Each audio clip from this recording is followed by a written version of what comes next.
Monkey D. Dragon, o nome que carrega o peso da liberdade e o medo dos dragões celestiais. Ele é o homem mais procurado do mundo, o líder de uma força capaz de desafiar os alicerces do governo mundial. Mas ele não nasceu um revolucionário, um único acontecimento mudou tudo. Um dia tão perigoso que a história tenta esconder para sempre. O incidente de God Valley. No centro desse caos estava David Zebek, o pirata que quase derrubou toda a ordem mundial. E talvez foram os atos de Zebek que despertaram a chama da maior revolução de todos os tempos. Quer saber tudo sobre a conexão de Dragon, a criação do exército revolucionário e David Zebek? Então bora lá! E fala, meus queridos senpais, como é que vocês estão? Eu sou o Jean com mais um vídeo para vocês. O mangá de One Piece chegou no seu auge, o incidente de God Valley. E pra quem falava que o Dragon não agia, só ficava ali nas reticências, os últimos capítulos vieram pra acabar com qualquer argumento. Assiste o vídeo até o final pra não perder nada, já pega a sua caneca de café e bora falar do maior revolucionário da história.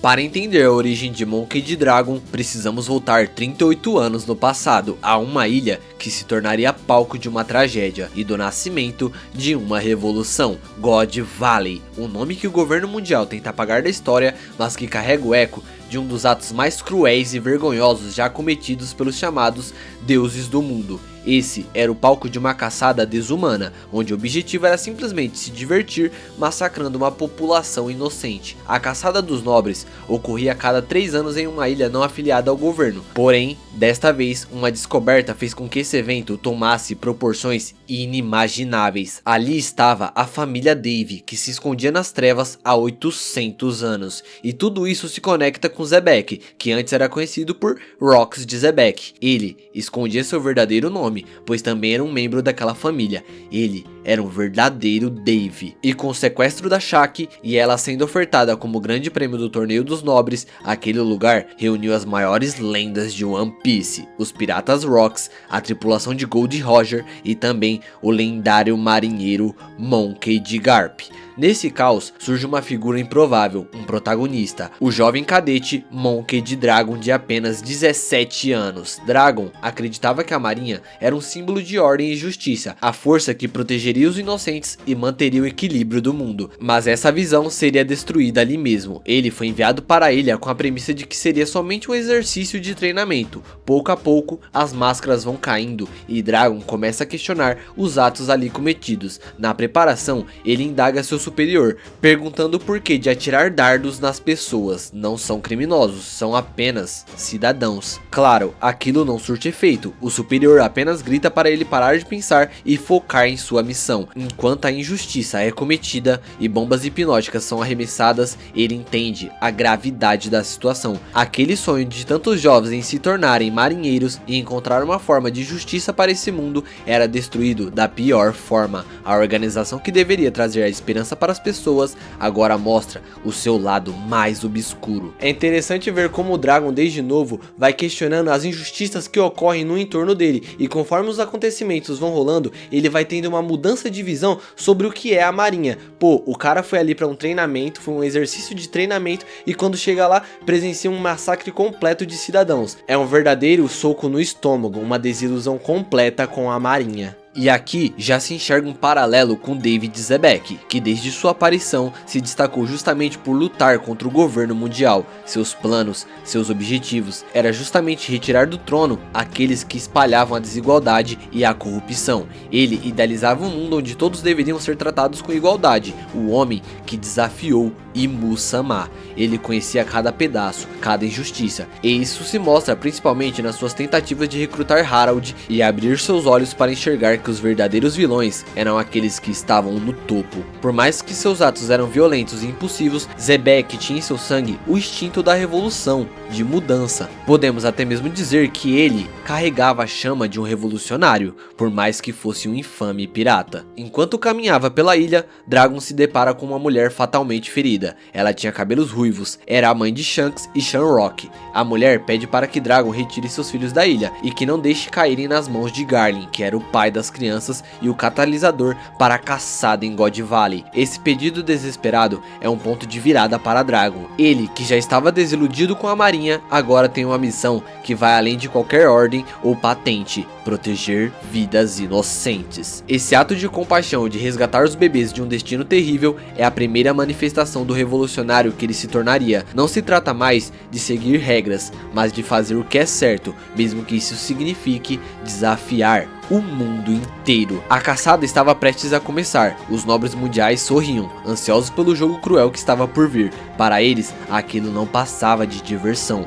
No meio dos condenados estavam a família Dave como destaque. Seus nomes eram gritados com ódio, tratados como se fossem verdadeiras aberrações. Entre eles, haviam duas pessoas especiais, responsáveis por atrair uma tempestade para God Valley: a esposa e o filho de David Zebek. Enquanto todos celebravam a caçada, ninguém imaginava o que estava para acontecer, pois ele já estava a caminho e sua chegada mudaria a história para sempre. E então tudo se inicia. Os nobres começam sua disputa sangrenta. A crueldade toma conta do lugar, e enquanto isso, Dragon corre pela ilha para encontrar as crianças. Ele se depara com uma pilha de corpos. Seu estômago fica embrulhado, sem acreditar no que estava vendo. E o pior, ele não poderia fazer nada, pois se algum Tenryubito visse ele salvando inocentes, ele e seu batalhão estariam mortos. A revolta toma conta de sua alma. Não havia mais esperança ali. Um jovem cadete foi o único a questionar todos os atos cometidos entre tantos naquele lugar. Somente Dragon teve a capacidade de enxergar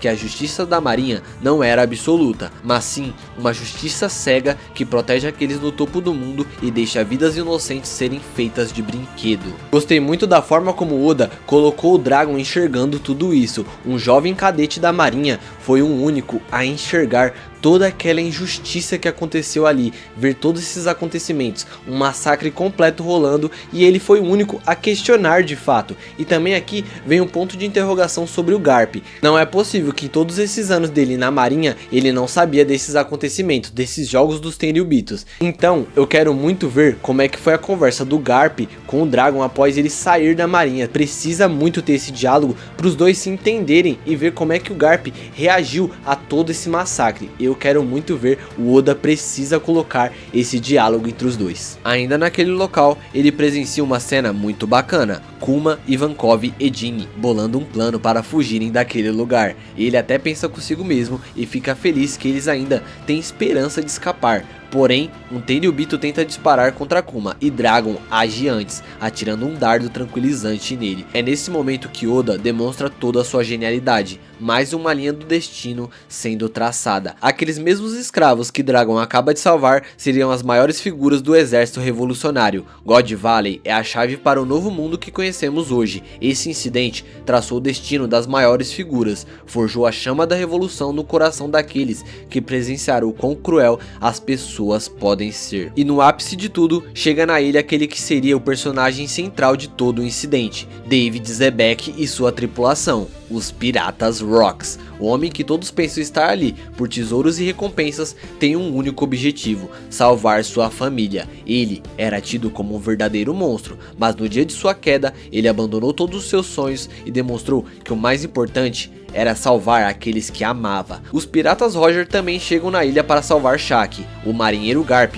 chega também com seu poder imenso e vai pra cima dos piratas. As maiores lendas de todo One Piece estão reunidas. A verdadeira batalha vai começar. E Dragon, aproveitando o caos iminente, resgata as duas crianças, Shanks e Shamrock. O que eu imagino que vai acontecer aqui? Dragon vai presenciar a luta de Zebek pela sua família. Ele vai ver com os próprios olhos o homem mais temido do mundo desafiar os nobres mundiais, lutar contra o governo mundial inteiro, não por ambição, mas para salvar sua esposa e seu filho Marshall the Teach. Esse momento vai marcar Dragon para sempre. Ele vai perceber que Zebek não era apenas um pirata temido como o mundo pregava, mas sim um homem disposto a desafiar os deuses do topo, a lutar contra um sistema corrupto, mesmo que por meios extremos. A coragem coragem de Xebec, sua determinação em proteger sua família e enfrentar o governo mundial vai despertar algo profundo dentro de Dragon. Mas também haverá uma lição dolorosa. No final, Xebec vai se sacrificar para garantir a fuga de sua família, e é nesse instante que Dragon vai entender a fraqueza de um pai, o amor que pode te dar forças para lutar, mas também pode te derrubar. E é daqui que vem a frase icônica de Dragon: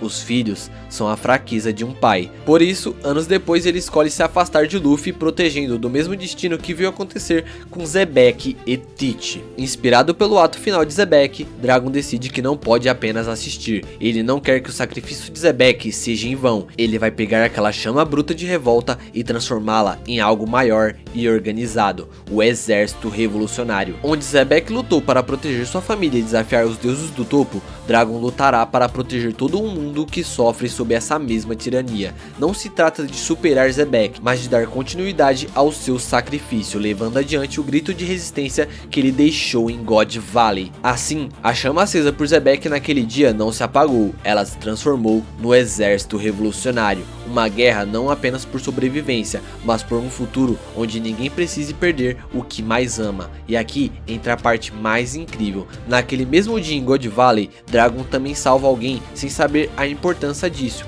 Shanks, o Ruivo, um garoto que no futuro se tornaria peça-chave para toda a história. Anos depois, esse mesmo Shanks seria o responsável por proteger Luffy, por roubar a fruta de Nika do governo mundial e, sem querer, colocar nas mãos de Luffy o destino de Joy Boy. Ou seja, o ato de Dragon em God Valley não salvou apenas Shanks, ele deu início a toda a história de One Piece. Se Dragon não tivesse feito isso, Luffy jamais teria se tornado a esperança do mundo.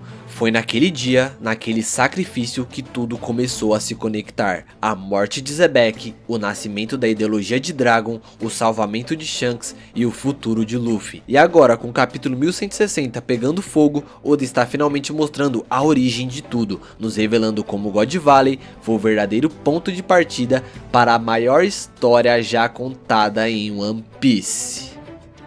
Sensacional, eu tô muito ansioso pro desenrolar de toda essa batalha. O capítulo 1161 promete demais, tô muito ansioso, quero realmente saber como é que foi o final dessa guerra, a verdadeira história mesmo. E você, tem alguma teoria sobre o que vai rolar no final de God Valley? Deixa aí nos comentários. E se curtiu o vídeo, deixa o seu like para fortalecer, se inscreve no canal, ativa o sininho para não perder nenhum vídeo. Obrigado por assistirem, até a próxima e fui!